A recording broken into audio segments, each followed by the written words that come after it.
सभामुख महोदय, यो पछिल्लो पटक भारत र पाकिस्तानको युद्ध हुन्छ, त्यहाँ नेपाली नै मर्छन्। रुस र युक्रेनको युद्ध भयो, त्यहाँ पनि नेपाली नै मरे। प्यालेस्टाइन र इजरायलको युद्ध भयो, त्यहाँ पनि नेपाली नै मरे।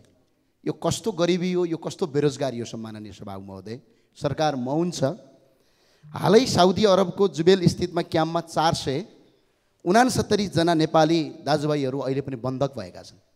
राज्यले हामी नेपाली नपुगेको कहीँ सहर छैन सम्माननीय सभामुख महोदय, कहीँ देश बाँकी रहेको छैन। अब झन्डै अहिले 80 लाख युवाहरू अर्काको देशमा काम गर्न बाध्य छन्, तर सरकारको श्रम मन्त्रालय, परराष्ट्र मन्त्रालय चाहिँ मौन भएर बसेको छ। आज नेपालीहरू बन्धक हुँदाखेरि पनि श्रम मन्त्रालयले कुनै पनि काम गरेको छैन सम्माननीय सभामुख महोदय।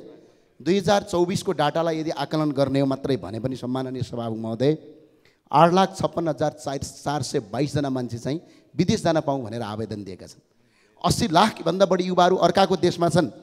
झन्डै यो 10 वर्षको इतिहासमा 14,000 भन्दा बढी युवाहरू रातो बाकसमा लास भएर नेपाल फिर्ता पठाइएको छ। अहिले मात्रै पनि मुलुकमा 14 खर्ब 45 अर्ब 32 करोडको रेमिटान्स यो विदेशबाट पठाएका मान्छेले पठाएको।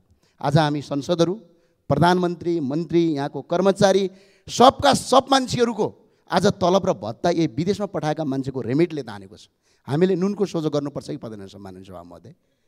यहाँ श्रम मन्त्रालय छ भन्ने छ, परराष्ट्र मन्त्रालय छ भन्ने छ। श्रम मन्त्रालयको काम आज कति नेपालीहरू ठगीमा परेका छन्। अहिले पनि जाने हो भने लाखौँ नेपालीहरू आज दलालहरूको ठगीमा परेर घरबार विहीन भएका छन्। तर श्रम मन्त्रालयमा सिर्फ झन्डा हालेर अनि सिर्फ तपाईँको गाडी चढेर बस्ने हो कि मन्त्रीले जनताका लागि काम गर्ने हो सम्माननीय सभामुख महोदय? यदि जनताका लागि काम हुँदैन भने त्यो मन्त्रालयको कुनै पनि काम छैन। अहिले पनि नेपालीहरू अलपत्र परेका छन्।